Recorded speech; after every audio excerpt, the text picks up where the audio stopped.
क्या आपका मन भी हर वक्त भागता रहता है? फोन उठाते ही सोशल मीडिया, काम करते वक्त टेंशन, भक्ति करते वक्त डिस्ट्रैक्शंस, रात को सोने जाओ तो ओवर थिंकिंग। अगर मैं आपसे कहूँ कि 5000 साल पहले भगवान श्री कृष्ण ने इस प्रॉब्लम का एग्जैक्ट सॉल्यूशन बता दिया था, और सिर्फ सॉल्यूशन ही नहीं, उन्होंने यह भी बताया कि मन को जीतना दुनिया की सबसे बड़ी जीत है। भगवत गीता का चैप्टर 6 ध्यान योग सिर्फ मेडिटेशन के बारे में नहीं है। ये चैप्टर बताता है कि इंसान अपने मन का दोस्त कैसे बन सकता है और अपने मन का दुश्मन कैसे। आज हम चैप्टर 6 को मॉडर्न लाइफ के एग्जाम्पल्स के साथ समझेंगे, हर श्लोक का सार जानेंगे, पुराने शास्त्रों की बातें भी देखेंगे और समझेंगे कि कलयुग में श्री कृष्ण का यह ज्ञान हमारी लाइफ को कैसे बदल सकता है। वीडियो को एंड तक जरूर देखिए, क्योंकि आखिरी में मैं आपको बताऊंगी कि श्री कृष्ण के अनुसार असली योगी कौन होता है।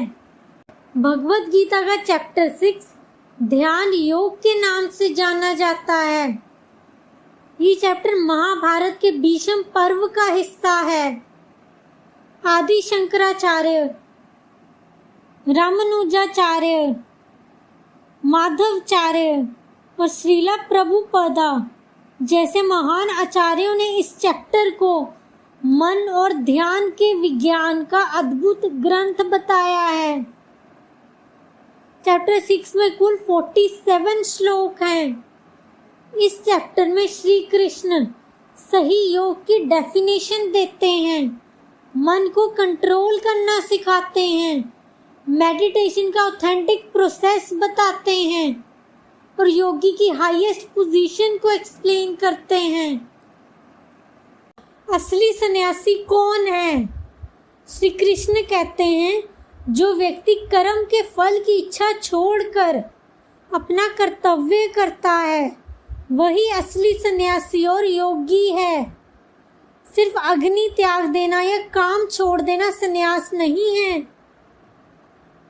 एग्जाम्पल, आज बहुत लोग सोचते हैं मैं जॉब छोड़ दूंगा और स्पिरिचुअल बन जाऊंगा, लेकिन श्री कृष्ण कहते हैं काम छोड़ना स्पिरिचुअलिटी नहीं है, अटैचमेंट छोड़ना स्पिरिचुअलिटी है। एक डॉक्टर जो ईमानदारी से सेवा कर रहा है पर फल की चिंता नहीं करता, वो श्री कृष्ण के अनुसार एक योगी हो सकता है। माइंड दोस्त भी है और दुश्मन भी। ये चैप्टर का सबसे फेमस श्लोक है, उद्धारित आत्मन आत्मनम। अपने आप को खुद ऊपर उठाओ, खुद को नीचे मत गिराओ। मन ही दोस्त है, मन ही दुश्मन है। एग्जाम्पल, मान लीजिए 2 स्टूडेंट्स हैं, दोनों के पास सेम फोन है। पहला स्टूडेंट रील्स देख रहा है, टाइम वेस्ट कर रहा है। दूसरा स्टूडेंट ऑनलाइन स्किल्स सीख रहा है, नॉलेज गेन कर रहा है। फोन सेम था, फर्क मन का था।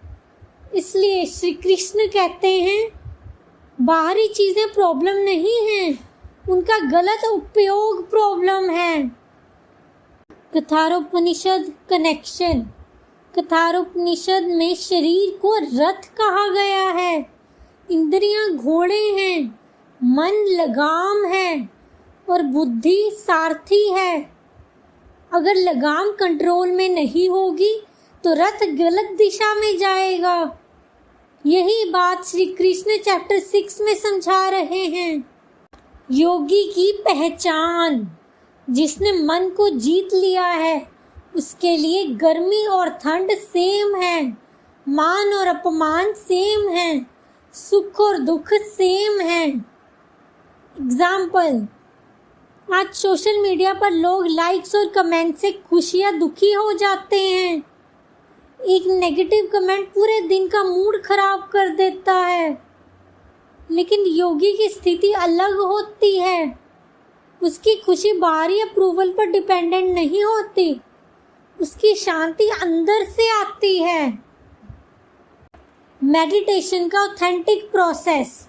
अब श्री कृष्ण मेडिटेशन की प्रैक्टिकल टेक्निक बताते हैं। स्टेप 1, शांत जगह पर बैठो। स्टेप 2, रीढ़ की हड्डी सीधी रखो। स्टेप 3, ध्यान को एकाग्र करो। स्टेप 4, भगवान को याद करो। इम्पोर्टेंट पॉइंट, आज मेडिटेशन को सिर्फ स्ट्रेस रिलीफ टेक्निक बना दिया गया है, लेकिन गीता के अनुसार मेडिटेशन का अंतिम लक्ष्य भगवान में मन को स्थिर करना है। श्रीला प्रभुपादा's कमेंट्री। प्रभुपादा जी लिखते हैं कि ध्यान का असली उद्देश्य भगवान के साथ संबंध को जागृत करना है। सिर्फ ब्लैंक माइंड बनाना गीता का ऑब्जेक्टिव नहीं है। Modern distraction versus Gita. आज के कलयुग में सबसे बड़ा चैलेंज है distraction. Phone notifications, short videos, constant entertainment. हमारी अटेंशन इकोनॉमी बन चुकी है। हर कंपनी हमारा ध्यान खरीदना चाहती है। श्री कृष्ण का सॉल्यूशन, रेगुलर प्रैक्टिस। जब भी मन भटक जाए उसे धीरे धीरे वापस लेकर आओ।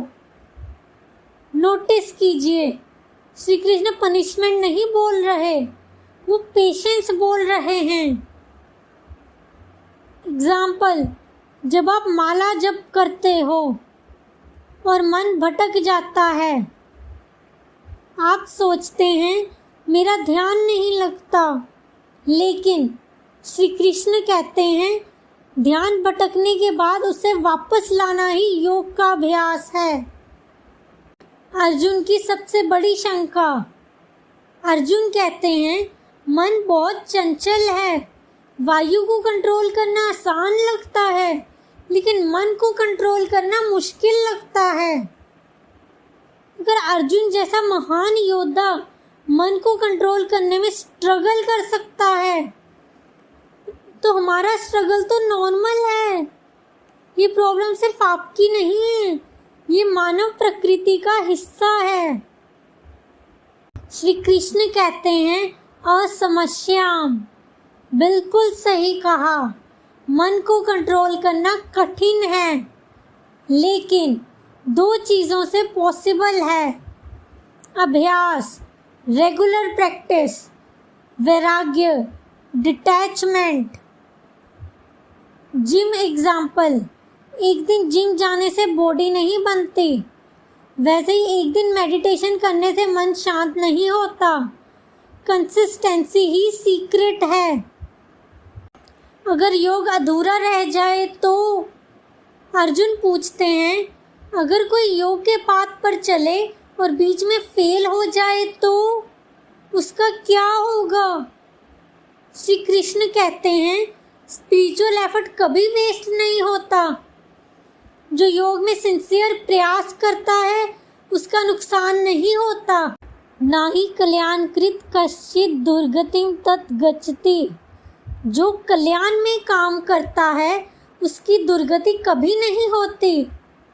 लेसन, दुनिया में इन्वेस्टमेंट फेल हो सकती है, बिजनेस फेल हो सकता है, लेकिन स्पिरिचुअल इन्वेस्टमेंट कभी फेल नहीं होती। प्रीवियस बर्थ्स का कनेक्शन। श्री कृष्ण बताते हैं कि योगी अगले जन्म में भी अपनी स्पिरिचुअल जर्नी कंटिन्यू करता है। ये कंसेप्ट भगवत गीता के साथ साथ छंदोग्योपनिषद में भी मिलता है। पुराने संस्कार अगले जन्म में साथ आते हैं, इसलिए कुछ लोग बचपन से ही स्पिरिचुअलिटी की तरफ नेचुरली अट्रैक्ट होते हैं। सबसे श्रेष्ठ योगी कौन? अब आता है चैप्टर 6 का क्लाइमैक्स। योगिनम अपि सर्वेशम।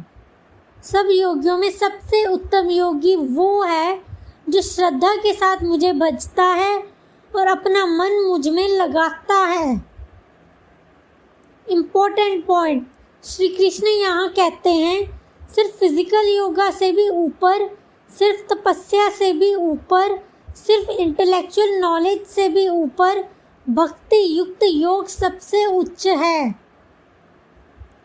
भगवत पुराण कंक्लूजन, श्रीमद् भगवतम भी कहता है कलयुग में भगवान का नाम स्मरण और भक्ति सबसे सरल और शक्तिशाली मार्ग है। अगली बार जब आपका मन ओवर थिंकिंग करे, जब डिस्ट्रैक्शंस आपको खींचने लगें, जब दुनिया का शोर आपको परेशान करे, तो सिर्फ श्री कृष्ण के ये शब्द याद करना, मन को बार बार वापस लेकर आओ। यही योग है, यही जीवन का विज्ञान है और यही आंतरिक शांति का मार्ग है। कलयुग मैसेज, आज लोग एंजाइटी से लड़ रहे हैं, लोनलीनेस से लड़ रहे हैं, स्ट्रेस से लड़ रहे हैं। टेक्नोलॉजी बढ़ गई, कंफर्ट बढ़ गया, लेकिन मन की शांति कम हो गई। भगवत गीता चैप्टर 6 हमें याद दिलाता है असली बैटलफील्ड बाहर नहीं है, असली बैटलफील्ड अंदर है और असली विजय मन पर विजय है। सोचिए, अगर आप पूरी दुनिया जीत लें लेकिन अपने मन से हार जाएं, तो क्या वो जीत सच में जीत है? और अगर आप दुनिया से हार भी जाएं लेकिन अपने मन को जीत लें, तो श्री कृष्ण के अनुसार वही असली विजय है। भगवद गीता चैप्टर 6 हमें सिखाता है मन को दुश्मन मत बनाओ, उसे भगवान की ओर ले जाकर अपना सबसे बड़ा दोस्त बनाओ। मन के हारे हार है, मन के जीते जीत। तो भगवद गीता चैप्टर 6 का ये ज्ञान पसंद आया हो तो वीडियो को लाइक करिए, चैनल को सब्सक्राइब करिए और कमेंट में ज़रूर लिखिए जय श्री कृष्णा, मैं अपने मन का मित्र बनूंगा या बनूंगी। और अगर आप भगवद गीता का हर चैप्टर की ऑथेंटिक स्क्रिप्चर बेस्ड और मॉडर्न लाइफ एक्सप्लेनेशन देखना चाहते हैं तो नोटिफिकेशन बेल ज़रूर ऑन करिए। जय श्री कृष्णा।